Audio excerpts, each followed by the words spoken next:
Hey, welcome to the Wisconsin Drunken History Podcast. We are your hosts, Eric Sturgeon. And I'm Russell Sari. This podcast is about all things Wisconsin, history, music, culture, and beer. Although we don't often use strong language, the content is not intended for young audiences, so listener discretion is advised. If you love the bluegrass music you hear in this intro, please check out Dang It's from Madison, Wisconsin by visiting their website, dang-its.com. Now on to the show. All right. Hey, everyone. Welcome to another episode of Wisconsin Drunken History Podcast. This is your weekly dose of the Dairy State. We are, again, your hosts, Eric. And I'm Russ. Hey, so today we are talking about the origin story of the drink that Wisconsinites have a special love for in our state here, the Brandy Old Fashioned. We also have Wisconsin music from Sleepy Gaucho, another brew review. We have another installment of How Many Locos You Were At, as well as a special interview with our good friend, Uncle Jesse from his liquor kitchen. That's a boy. Yeah. So, again, hey, as always, please rate, review, subscribe, comment, share, like, do all the stuff. Hit the bell, get the notifications, all the stuff. For sure. It just really helps us get the word out, share us around. It also really helps the breweries that we feature and also the bands and artists that we feature on here as well. So we want to get as much exposure as we can for not only ourselves, but really for other establishments here in Wisconsin, whether that be breweries, restaurants, or the bands. Yeah, I mean, when you're in a Midwest band, it's hard to get your name out there anyway. So if you guys can help us out, help these guys out too. Especially right now. It's been a really hard, like 12 months at this point since the beginning of this all. So anything that we can do to gain some exposure for somebody else and to really help, because then, hey, keep an eye on their social media pages, because they're going to tour in 2021 now, and come this summer, and you're going to want to go see them. You've heard them here. Go see them out there. So without any further ado, here is our main story today, the origin of the Brandy Old Fashioned cocktail.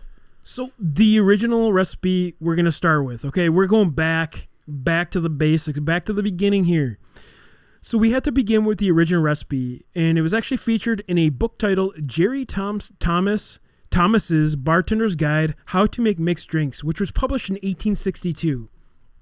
From the very early days of bartending, a drink was listed as old-fashioned Holland gin cocktail, where it states, crush a small lump of sugar in a whiskey glass containing a little water, a lump of ice, 2 dashes of bitters, a small piece of lemon peel, 1 jigger of Holland gin, and mix with a small spoon and serve. This was new to me, as I always thought the original recipe was a whiskey recipe. Didn't you, Eric? I always thought... I didn't know it was gin. Yeah, I had originally thought this was like the rye, like a whiskey or a nice bourbon or something like that cocktail, but I had no idea that this had originated with gin. Yeah, it's such an interesting flavor. In fact, it sounds awful with gin. Yeah, I don't know if it'd be a great flavor. Gin is like a Christmas treat. Most gins. It's like I do have a really good gin that I love in I love Hendrick's. a lot of gin. Hendrick's is probably my all-time favorite gin. It doesn't taste anything like your normal Christmas tree. It has rose and cucumber. It's infused with rose and cucumber. It tastes great with a gin and tonic, just with your normal like Canfield's tonic soda or whatever. But this with the bitters and the sugar, it doesn't sound like it meshes. Yeah, not at all. I mean, for me, the gin I've been going to is, have you ever had Death's Door, which is actually Death's Door is Door County. It's a great one. It's a great gin. I have, but I've also had their whiskey, the Death's Door whiskey, which is a white whiskey, actually. Wow. And it is crazy strong. I'm going to have to give that a shot. I think you could run a vehicle off of it. Really? It's that hard? I'm going to have to give it a shot. So here's where our whiskey bourbon making brothers from the South come in. We are talking, of course, about Kentucky. In 1880, a private social club called the Pendennis Club was credited with making the very first old-fashioned in Louisville, where we would later bring the recipe to New York City. Also in 1880, the 25th mayor of New York, Samuel Tilden, who was also a candidate for the Democratic Party presidency but withdrew, stated in an article in Chicago Tribune that at the party he held after conceding, hot whiskeys, Scotch and Irish, particularly the latter, sour mashes, and old-fashioned cocktails were drunk in honor of the event. Nice. So it's like the first mention with the whiskey old-fashioned. Right. Which is pretty neat. Hey, crafted cocktails have been a thing all around the United States for a very long time. Right. Beer is great, but I don't think it was drunk as much as cocktails like with liquor. Yeah, exactly. And obviously, like with Prohibition and stuff is kind of the go-to. Yeah. I mean, a lot of people made their own moonshine just to keep it going. It's honestly a lot easier to just make like a moonshine. It's because that's just like a corn. Really, all you need is sugar and yeast. Yeah. That's all you really need for any kind of sugar and yeast. And then is it corn or? I mean, potato, you can get potatoes. So it's different. So with liquors, for example, like if you're going to make a rum, you need you need brown sugar or a molasses to make a rum. Got it. Okay. Technically. So a brandy is a fruit liquor. So anything with fruit sugar, you're making that. Yeah. With tequila, it's agave. Agave, yep. Agave sugar. Yep. When you're just doing like a vodka or a gin using potato, but with gin you're adding the juniper, because also so you're getting vodka, that piney flavor. With vodka, you don't have to use potatoes. A lot of vodka that everybody else uses, that the mass uses, isn't potato. It's just a straight liqueur. Yeah, there's a specific type of vodka that is a potato vodka. That's called 44 North, and that's just the only brand that I know of. Yeah, but they do like a huckleberry flavor of it, and then also like an orange, like a tangerine almost flavor of it, or nectarine. It's nectarine. Yeah, really. I mean, when you're thinking of vodka, it's mostly a neutral liqueur. Yeah. When they're boiling off, it can be any of the sugars. Is it just corn? You can make a corn. It's not technically, the original is actually potato. Got it. The original. If you're making like a bourbon, for example, you're actually making a malt like you'd make with a beer. Wow. Yeah, it's pretty incredible. That's awesome. You can also add corn too, like Jack Daniels, I think adds corn malt. You know, so. So here's another publishing of the old-fashioned whiskey cocktail.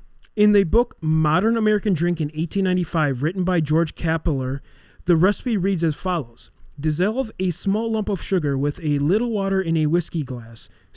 Which, if you don't know, that's actually a simple syrup. Exactly. I just wanted to say that. Just sugar, water, simple syrup.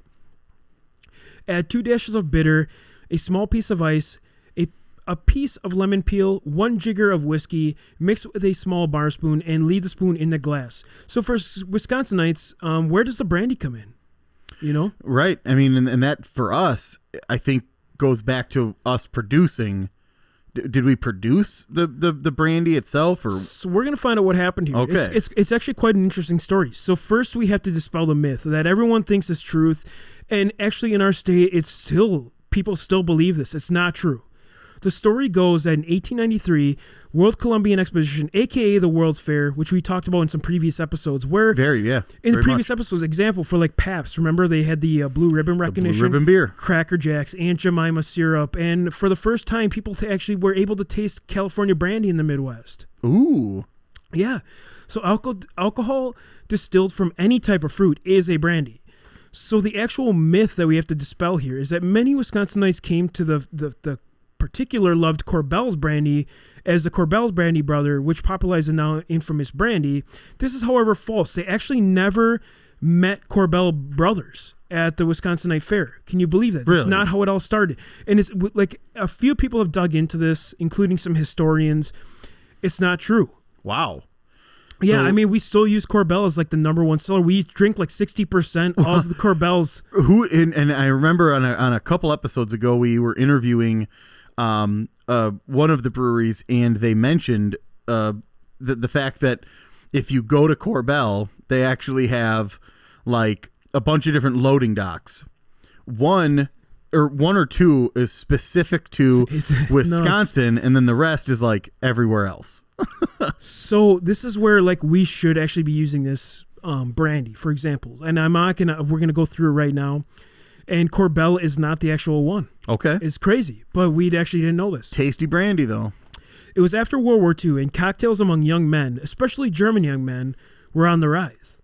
Well, during this time period, there was a lot of bad booze due to all the distilleries being shut down, and they sent their grain to Europe for the war efforts. So they actually were supplying that for food. Like what we talked about in the last episode, a lot of different production and manufacturers and stuff had to start producing for war efforts instead of just use right here in the United States and for our own consumption. Exactly. So, however, some 30,000 cases of really great aged Christian Brothers brandy were found, and people bought it up. So this was an easy choice to make the cocktail. I mean, what would you rather have, spoiled bourbon, or would you rather have a fresh Christian Brothers that's actually aged fruit sugar? There you go. Easy situation here. Easy choice. So instead of Korbel, we should be drinking Christian Brothers Old Fashions. Wow. Isn't that nuts? And I would imagine that not every place uses Korbel. There's probably more so some of the rail brandies that are used, or some of the other more crafted versions of brandy as well. Because I have had some Korbel Old Fashions, but then I've had some of the other different brands as well. So I recommend anyone go and try Christian Brothers, because they're actually the original Wisconsin Old Brand. If you want to get the old historic version of it, because that would be as close as you could get. Yeah. And with Wisconsin, we are the kind of those people where, like, if you get something, for example, like in our You Singers episode, if you get something, you kind of stick with it. It's kind of like the go-to. Yeah. And we haven't changed. Well, yeah, and when somebody changes like the recipe a little bit, it can sort of throw us off. I mean, I think it's Schlitz.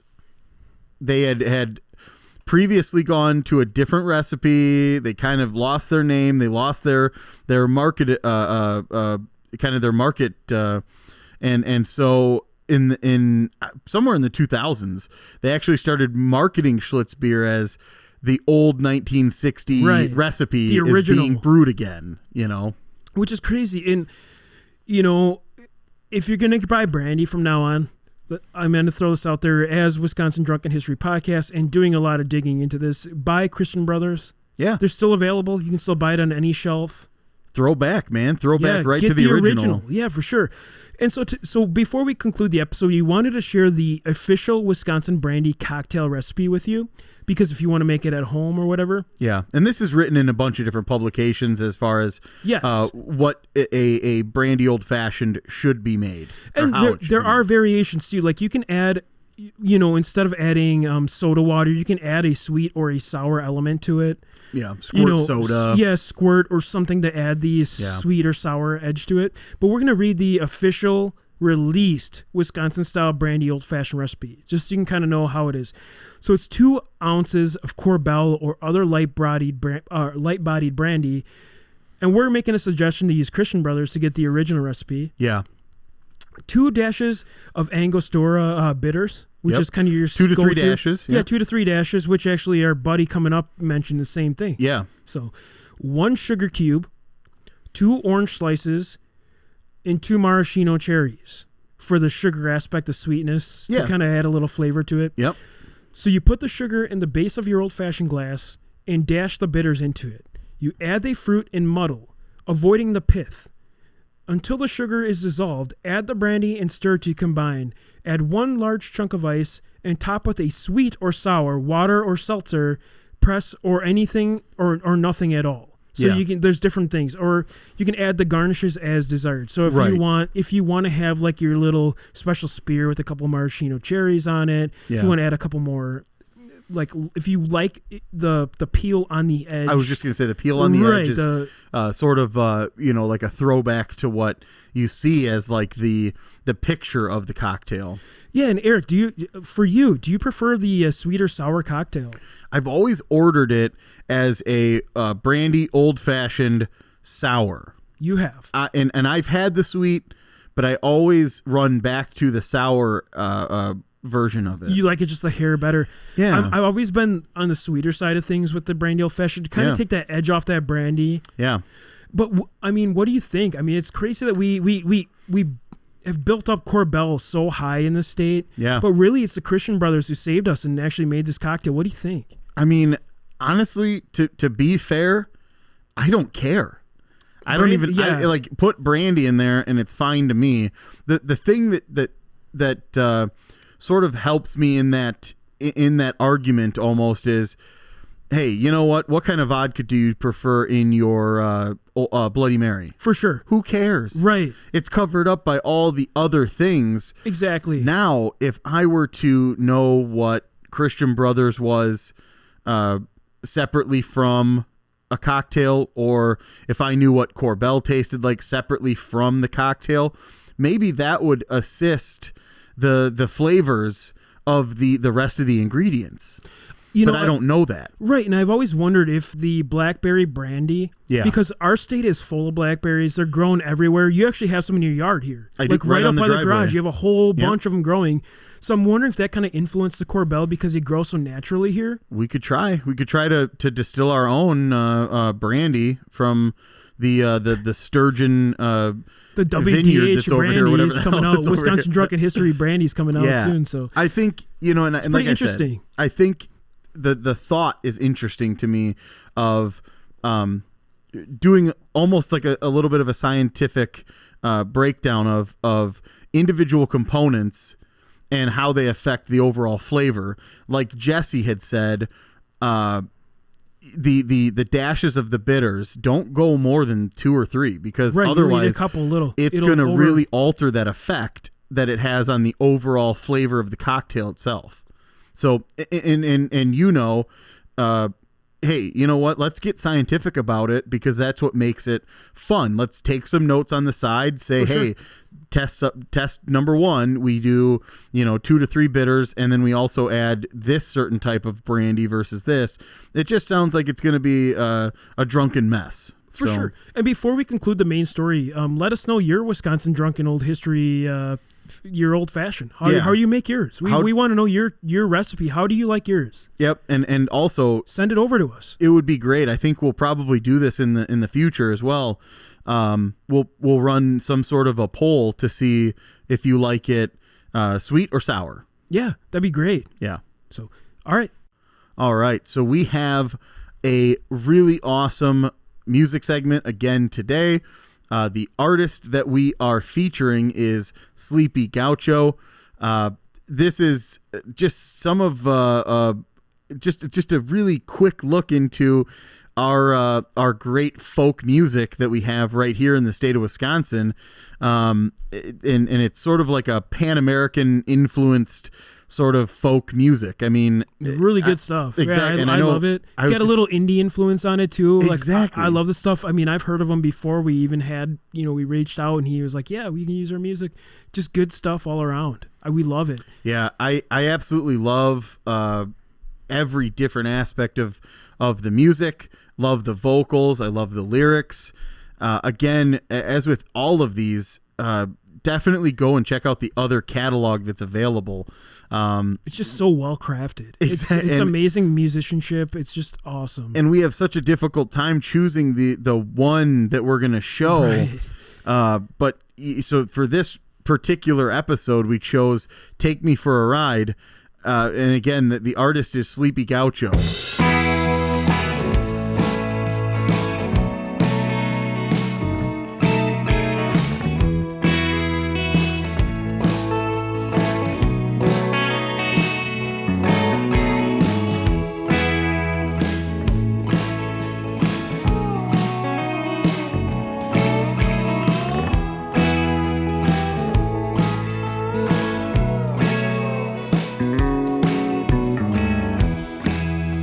Take me for a ride. It seems someone has left, but on right shoes and still can dance. Then I'll give it another chance. Get a little taste and you want some more. On a walk, shut down. sure. Will you take me for a ride?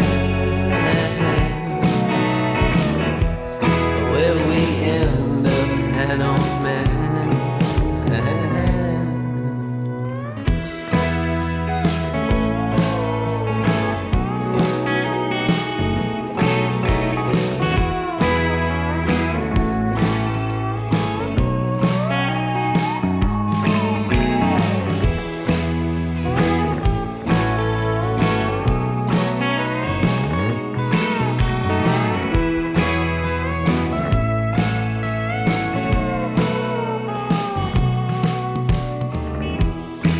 Don't you think it's all worthwhile?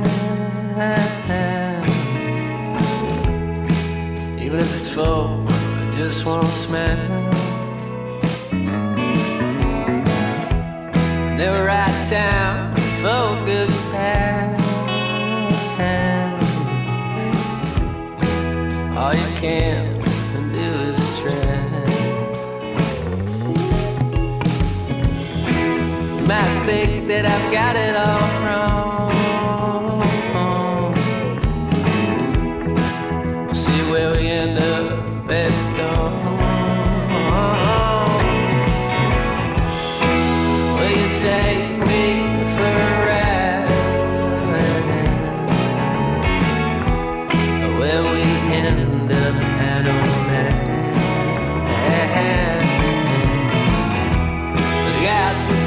And don't look back. Rush uptown and catch the train. Will you take me for a ride? Where we end up, I don't matter. Got the door and don't look back. Rush uptown, catch the trains. Catch those trains. Catch the trains. Catch those trains.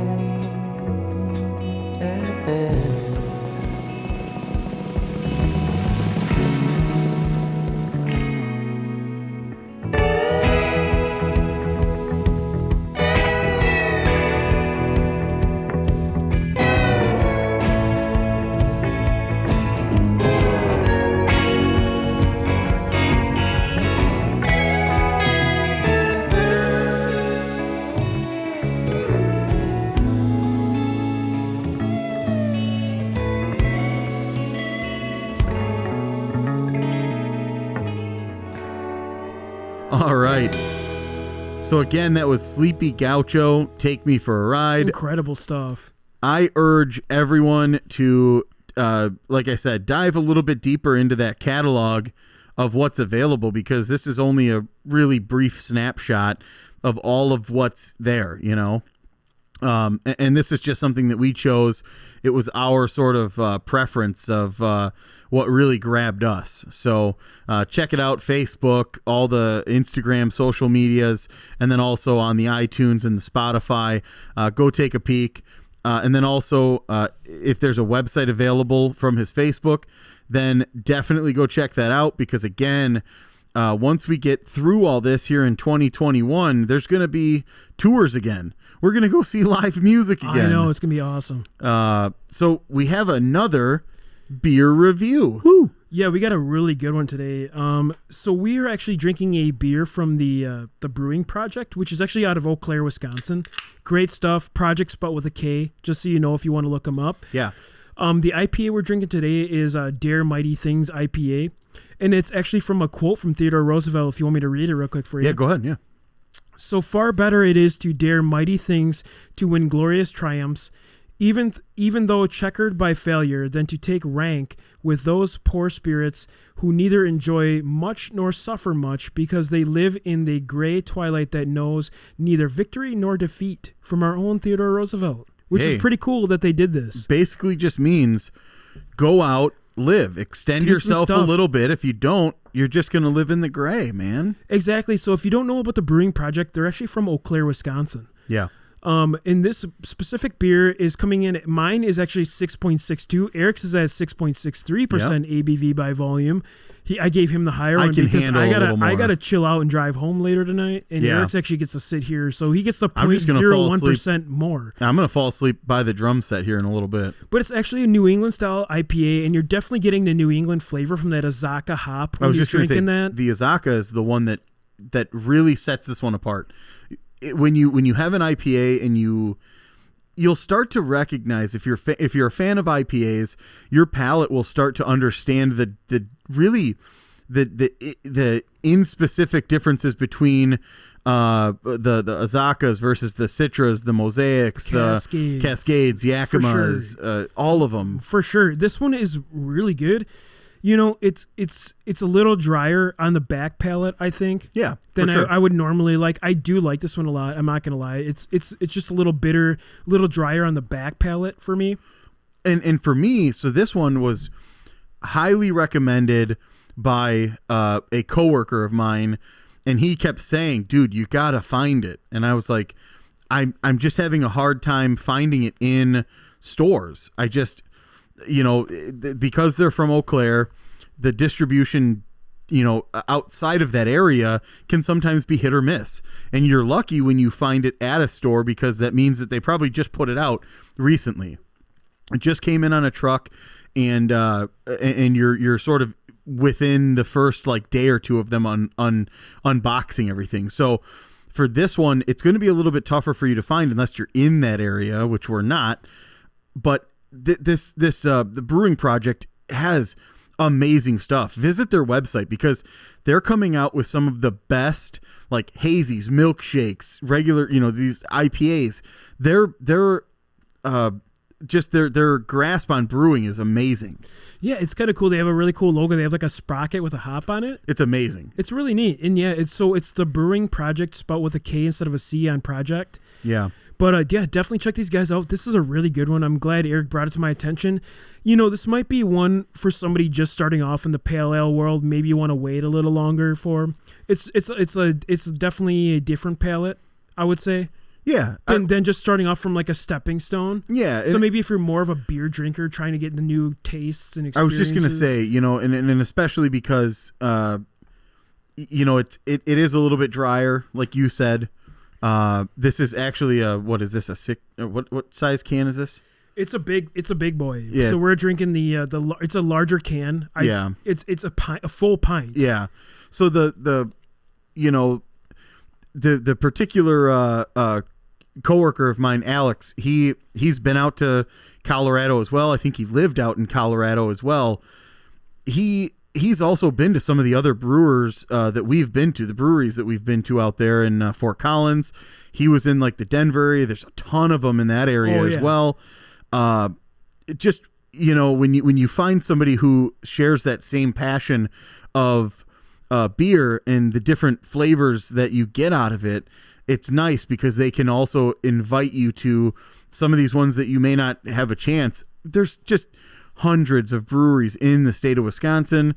There's hundreds of thousands of breweries outside of the state of Wisconsin that, it can kind of get a little bit, muddled when you're trying to pick out something at the store. For sure. And maybe you're just going based off a logo or an area or whatever, but don't pass this one up. If you see something from the Brewing Projekt, pick it up because I guarantee you're going to enjoy it, whether you're just getting into IPAs or if you're really well into, exploring the beer. Yeah, definitely tasty. Pick it up. If you find it, grab it. Great beer. It's like I said, it's a little more for the more adventurous spirit, but we love it, and we're going to keep drinking some Brew Projekt. Yeah. All right, so we have another edition of How Many Locals You At? And whatever. So this one is it's pretty cool. So what are you thinking about this one so far? Just your initial take when you heard the actual headline. So I read the title headline and pretty cool. She's a wild individual, that's for sure. Yeah, let's hear about this. A woman, so right here in River City, a woman who was pulled over in Wisconsin Dells, Wisconsin, allegedly tried to get out of trouble by offering $10,000, as if that wasn't enough, and sex to the officer, saying she couldn't afford another arrest because she's already on probation.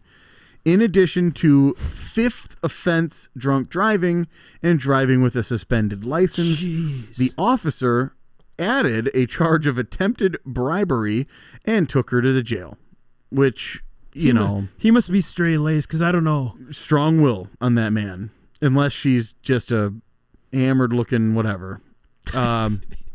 If convicted, this woman faces up to 6 years in prison, and she's only 30, by the way. Okay. She's from Michigan. She's from Ironwood Mountain, Michigan, which is Wisconsin. And honestly, it's right over the border. It's right there. It's Wisconsin. We have episodes. We've already just talked about this. Let's not go here. So we're gonna get kicked off our show for talking about this, about the UP. We love the UP. So she was easy for officers to find. I don't know if that's weird that she was easy to find for the officers. Not an appropriate way to say it, but that's cool. The witnesses called police after seeing her stagger across a parking lot to her car, which was a red Grand Am Pontiac. Oof. Shout out GM, right? Yeah, for sure. She had vanity Michigan license plates reading trouble.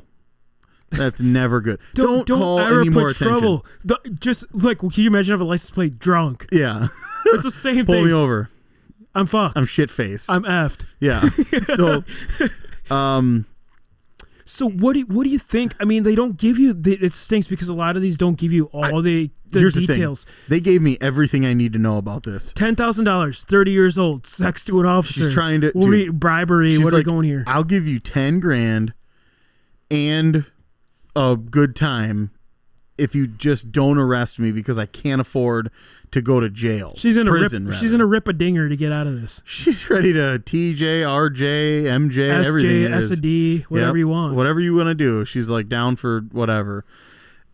Honestly, this is everything I need to know. This is a fifth offense with some additional add-ons because of idiocy. And do you have any idea on the local? Because we got some details here. 100%. I know exactly where she's at.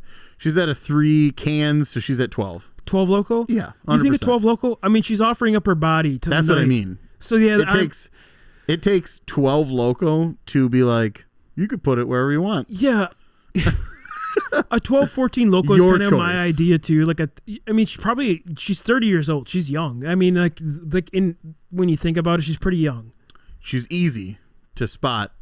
Yeah, why would you have trouble on the license plate is definitely already a 12 local. I'm going to add a couple more. I'm going 16 local on this.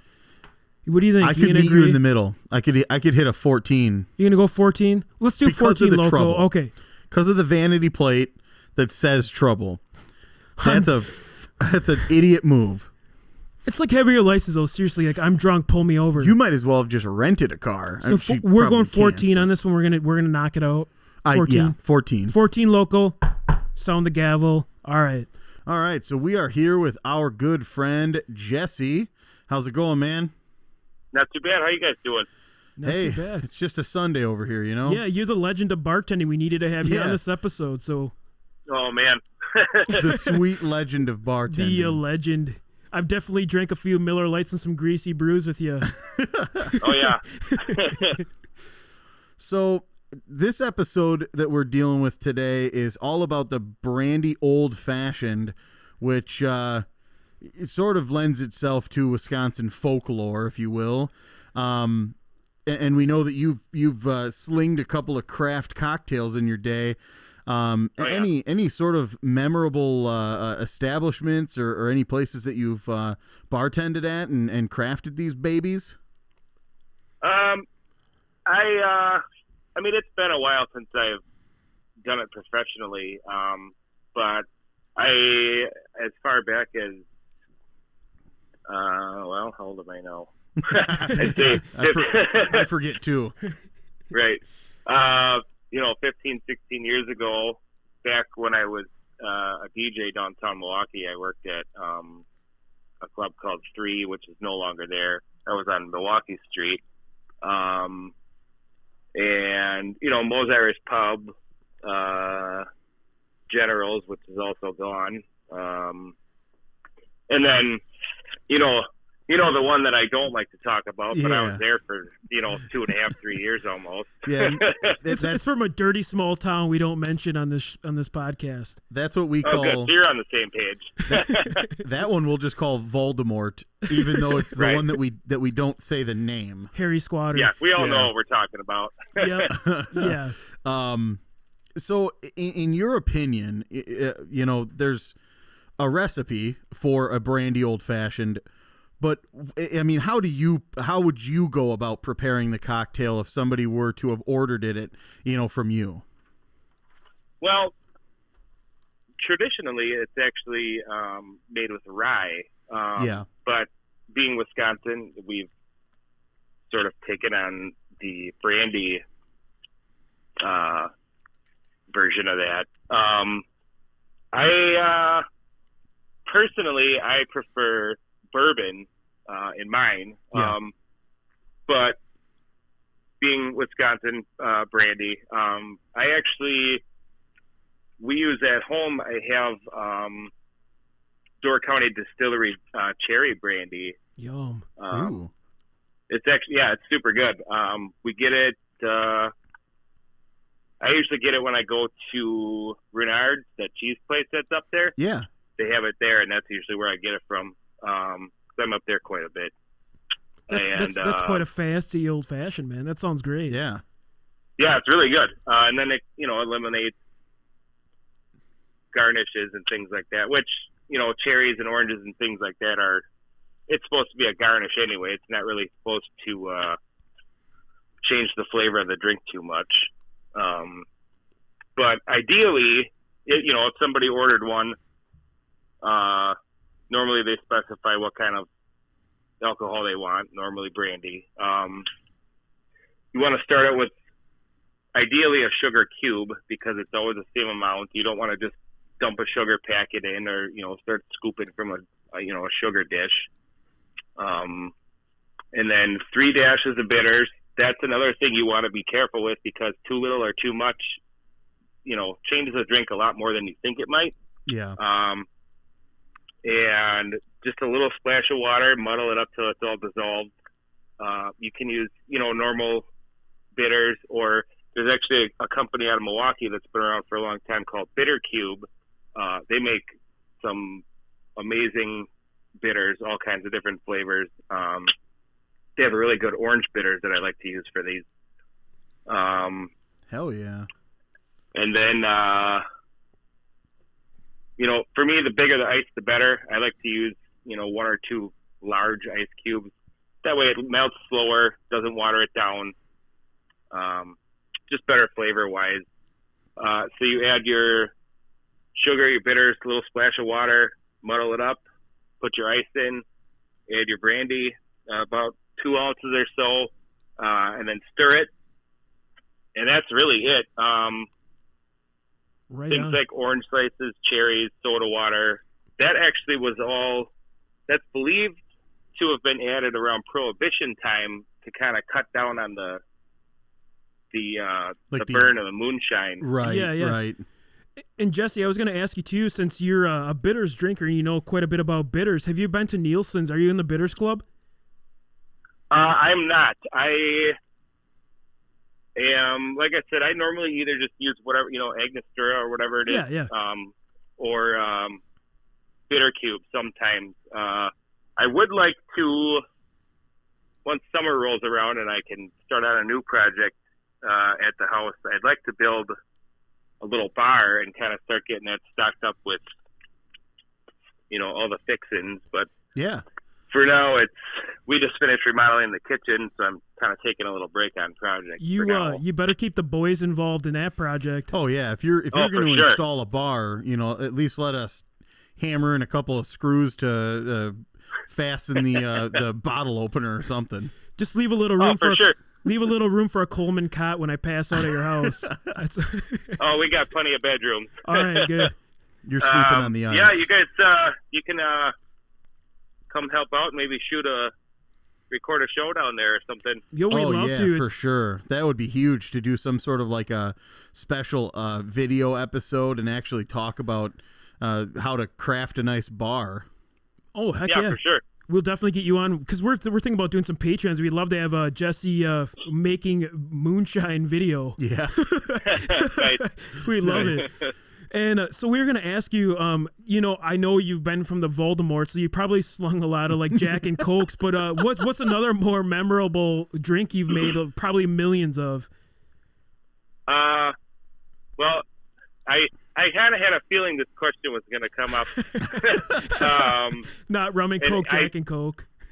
Yeah, well, if Eric remembers my Long Island from that bar, I don't know if he will remember. I was just gonna say I don't think I will remember. Heard him, you wrecked him. Yeah. Yeah. Blackouts. Yeah, I made quite a few of those over there. Awesome. That was one of my specialties. And that's just basically 13 different boozes in one drink. Right.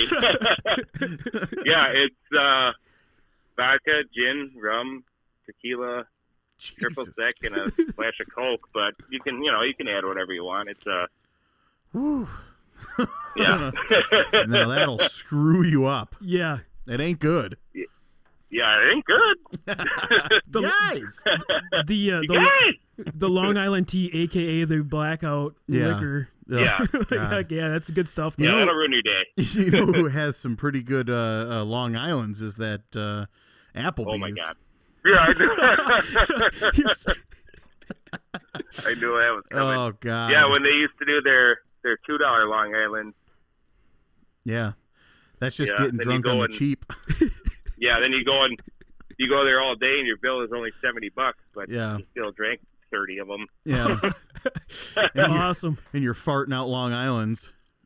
Oh man. All right, Yeah, Jesse. that'll. So we always ask our guests, and we're lucky enough to have the legendary Jesse bartender on our Yeah. show here.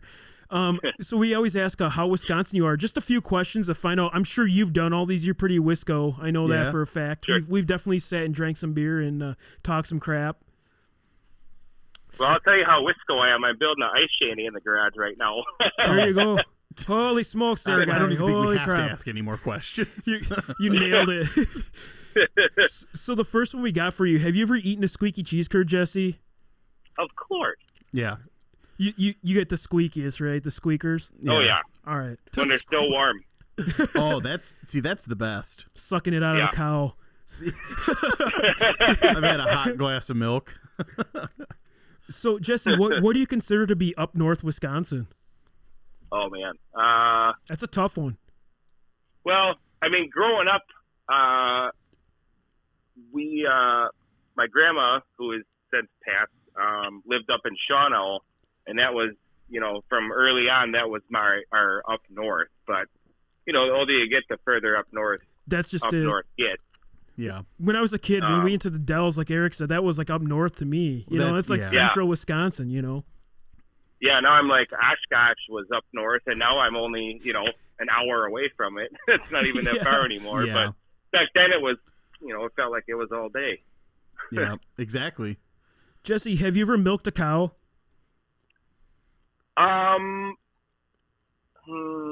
And not any of those I girls don't at that recall. unnamed bar. Yeah. Yeah, no. The cows at the bar. That doesn't count. All right.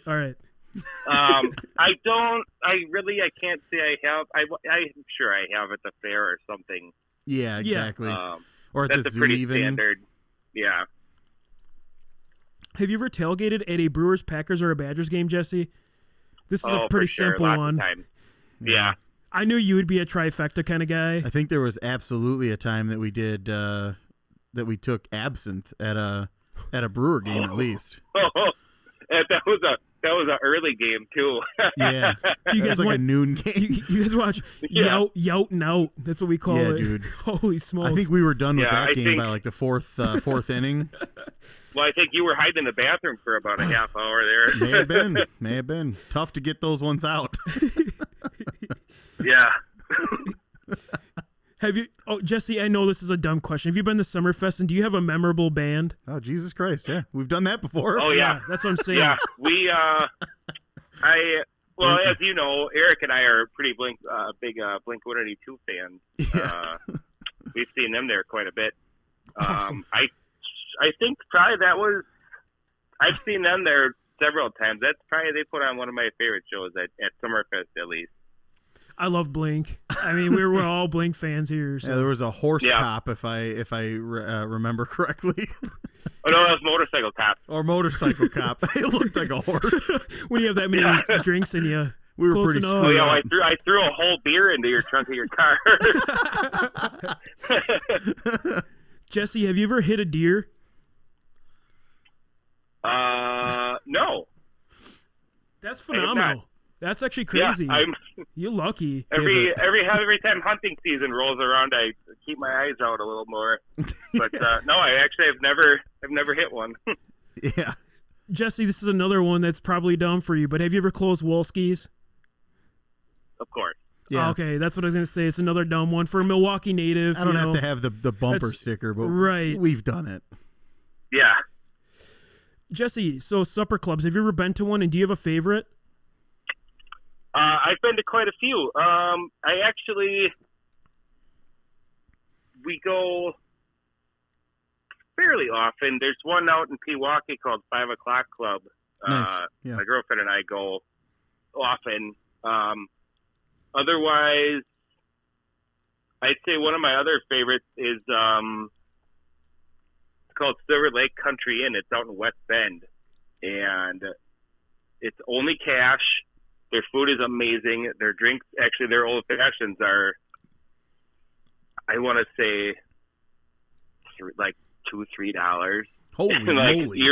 You're done after like 2 of them. You don't need any more. I heard Silver Lake, and I was like, woof. I know. Okay. Almost. I know, and that's I even almost hesitated to say it. But you almost went there. So next question I got for you. For a beer brat, is there a beer that you like to use?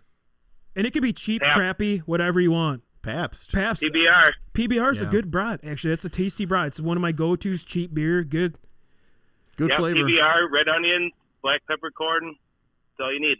Yeah. Awesome, Jesse. We got one more question before we let you go today. A bar in Milwaukee, do you have a favorite? Tough question. It is. That is a tough question. There's so many good, and Brady Street there's just phenomenal bars around Old here. World Third and Brady, so many good ones. Yeah, fuck water, but yeah, it's a little too preppy for me. There's a few on water that are like okay, yeah. Brothers, okay. Yeah. We did. I did the Water Street bars before I turned 21. Yeah, exactly. Yeah, exactly. And, I mean, there's just. It's just not my scene. Nomad's pretty great for people watching. Nomad's I love great. Nomads. Yeah, that's a great one. It's Nomad right by that Walgreens, and that's a good people watching bar for sure. There's a Starbucks around the corner. There's the record company right there. There's tattoo shops. There's there's like 6 tattoo shops in like the same block. I slept in that Walgreens parking lot a couple times because I got too drunk downtown, so I had to sleep it off. I think my wife has That'll too. happen. She used to live down there, so. Awesome, Jesse. Yeah. Thank you for your time today. We loved having you on, man. You're like our legendary bartender. We've all had a few drinks with you. Maybe got a little too liquored up, having some private stash Captain Morgan's, but good times. Turn the lights off and just pretend that the bar's closed, and we'll have our own. Oh we'll man, have our own I just party. told that story the other day. Yeah, man. We turned the lights off at like 10 and locked the doors. It just kept going huge. Yeah. The bars need to make money. Cars would pull in and we'd hide until they left. And then... Yeah. No, definitely, man. We'll have to have you in the studio as soon as for sure. As soon as it's safe, and we'll have some other things that we film and do with the bar and ice fishing and everything else. Yeah, too. Jesse's Liquor Kitchen's coming up on our Patreon. Yeah, Jesse's Liquor Kitchen. Uncle Touchy's Lucky Wagon here. That's like the cheeseburger locker. All right, Jesse. All right, man. Have a good rest of your Sunday. Yeah, you too. Have a good one, guys. All right, bye. Ya. All right, bye.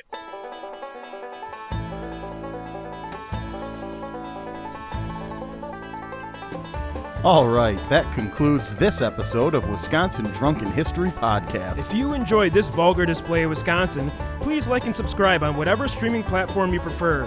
And remember to hit the bell on YouTube to be notified when we release new content. Also, if you have any suggestions or ideas for future episodes, please send us an email at widrunkenhistory@gmail.com or head over to our Facebook and Instagram pages. Thanks again for listening, and remember, as always, Watch out for deer on your way home.